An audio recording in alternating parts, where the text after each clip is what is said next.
So last week, I made a video giving my top 5 reasons on why mega passes are beneficial for the ski industry. Whether mega passes are a good thing or a bad thing, it's basically a mixed bag. It really depends on what type of skier you are and how you look at it. In this video, I will be going over my top 5 reasons on how the mega passes have harmed the ski industry. Since I went over the pros in the last video, this time I will go over the cons, and it's up to you to evaluate which is better.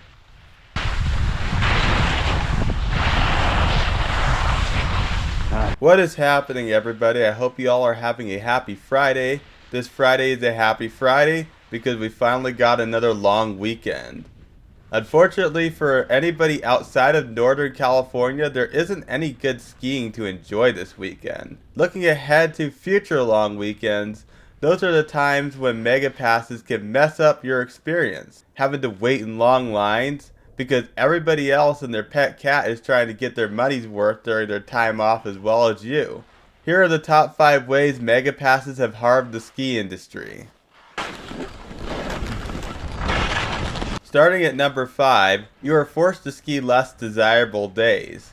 Now I want to avoid making the talking point that it gets more crowded on powder days because if I'm being honest with you, I don't think there would be any less crowds if the mega passes weren't a thing. If I'm being honest, I would dare say that powder days would be even more crowded without mega passes. Lift tickets have a fixed cost per day, and if that fixed cost is over $100 per day, people are going to go up on the more desirable days as they want to make the most out of that $100.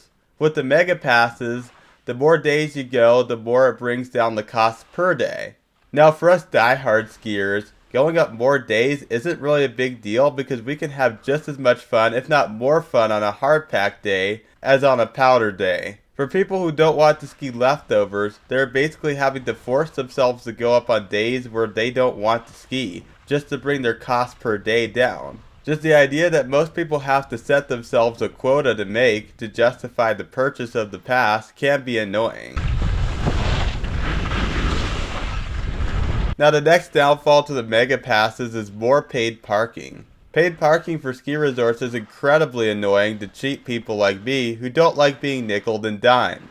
Having to account for parking on top of gas and vehicle mileage on my day trip budget is definitely a headache. The parking situation for Epic ski resorts hasn't changed much, but ever since the existence of the Ikon Pass, many ski resorts started to charge for parking now to either mitigate crowds or to simply make a quick buck off of their visitors. More so the latter, but either way, paid parking is paid parking. In the last couple of seasons, we saw A-Basin start requiring paid parking reservations on weekends during the course season to regulate crowding. Which does make sense given it is a small mountain with limited parking. You can at least get out of the fees by either carpooling or going on a weekday. But that is not practical for someone like me who can't find 3 other people to go up with if my life depended on it. Also, cramming 4 people in a Corolla Cross with everyone's gear just isn't practical. This next upcoming season, Steamboat followed suit and is now requiring paid parking reservations for their NOAA and metal lots on weekends, which you used to be able to park in those lots for free. This one I do not necessarily understand, as they have paid parking garages for people to park in when those lots do fill up. For Steamboat, it seems like more of a cash grab than it is to deter crowds.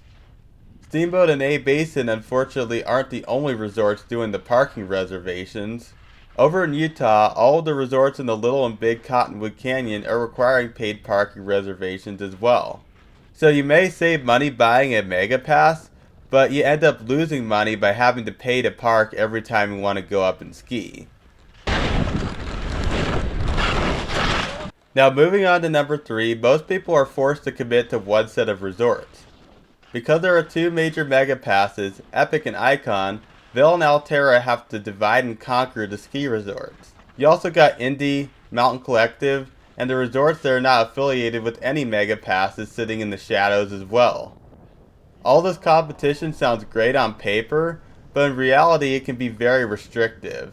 Let's say you have an Epic Pass, but your friends that you want to ski with have Ikon, That creates a conflict, as you either have to not ski with them, or you have to buy a day ticket on the other pass. I ran into this problem a lot growing up in Colorado, as my family were always Epic Pass holders, whilst most of my friends in school had whatever pass took place before the Ikon Pass, as that didn't exist until 2018. I would say Mega Passes suck for kids because of this reason. At least as an adult, you can shell out the cash for both passes, or coordinate with who you want to be skiing with, but as a kid, you just don't really have a choice. It also sucks because after you commit to one Mega Pass, you're stuck skiing its set of resorts. If you want to check out some of the smaller resorts like Loveland, Monarch, or Wolf Creek, well, tough fucking shit then. You're on your own for those places. Literally, my first time skiing a resort that is not on a Mega Pass was Loveland this season. It is hard to justify paying for a ticket there when I already paid for an Ikon Pass. This logic also goes for ski resorts on the opposite Mega Pass. If you like to ski at Breckenridge and Copper, well, too fucking bad. You can only pick one. Same thing with Keystone at A Basin. If you don't get both passes, the only ways to get access to both sets of resorts is if you pay for tickets, which unfortunately as a result of the Mega Passes are expensive as fuck. Which nicely leads into point number 2. Now, reason number 2, which we touched on a little bit in reason number 3, lift ticket prices are not practical. Now, you may remember in the last video I said that the lift ticket prices are a tourist trap. But at the end of the day, not everybody's keeping up with the Mega Pass stuff, and some people space it out. For those people who missed the Mega Pass sale and just want to get one day in for the season, well, at that point they are fucked because their only choice is to buy an overpriced day ticket. There's no denial that the Mega Passes have put upward pressure on the price of the lift ticket, and that is by design. Vail and Altera don't want you to buy the tickets, and they want you to buy their Mega Passes before the season begins. That is definitely understandable from a business perspective, but it's definitely not practical for the consumer. Vail has done things this season to mitigate that problem with the 50% off buddy tickets that you can apply one of them to a season pass purchase. So the Mega Pass system may have fucked the ticket pricing, but at least one of the Mega Pass companies is doing something to combat this problem in a compromisable way. Even Rob Katz, the CEO of Vail, said he wants to think beyond the $1,000 passes, meaning he wants to add more options for accessibility.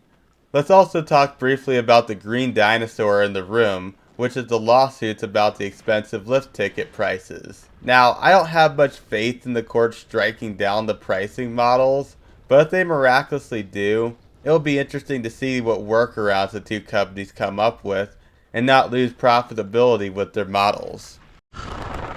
Calamade Street time. Now, the number one reason why the Mega Passes have harmed the ski industry is you are forced to commit early on with limited opportunity for a refund.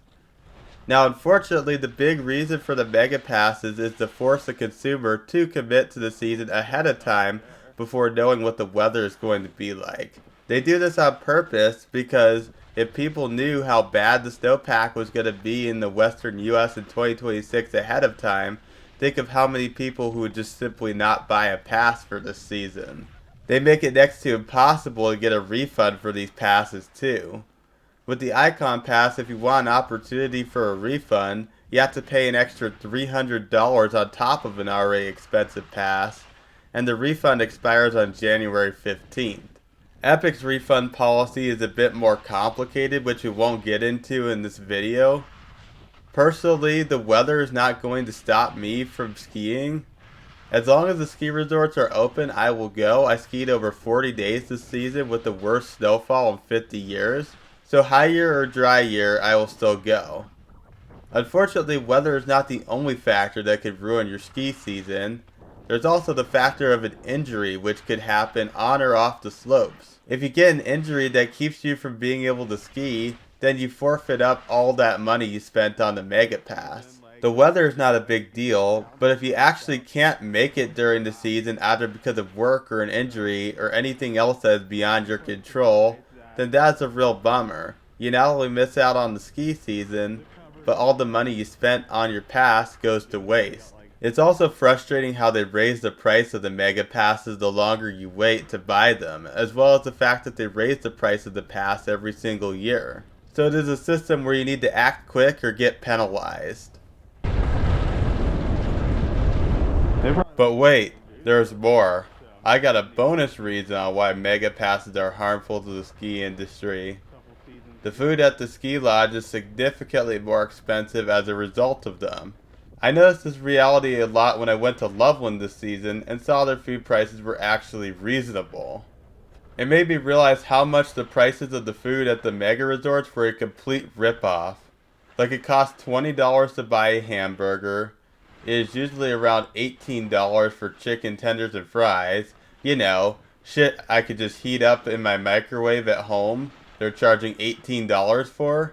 I remember at Vail one season they were charging $12 for footlong subs in the lodge at the top of Blue Sky Basin, and then a few months later I went back to that same place and they cut the subs in half and charged the same price. Yep, that's how stingy the mega resorts are.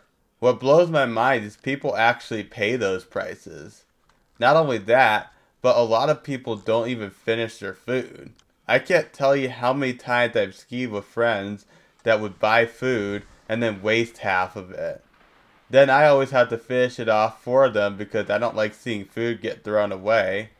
If you ever get hungry at a ski lodge and don't feel like spending those outrageous prices, a cool little hack is those racks of trays people put their dirty dishes on. Go check them and see if anybody has any leftover french fries or chicken tenders or whatever and just finish it off. I do it all the time. Yeah, people may think you're weird, but the joke is on them. At the end of the day, you're getting free food whilst they're just snobs.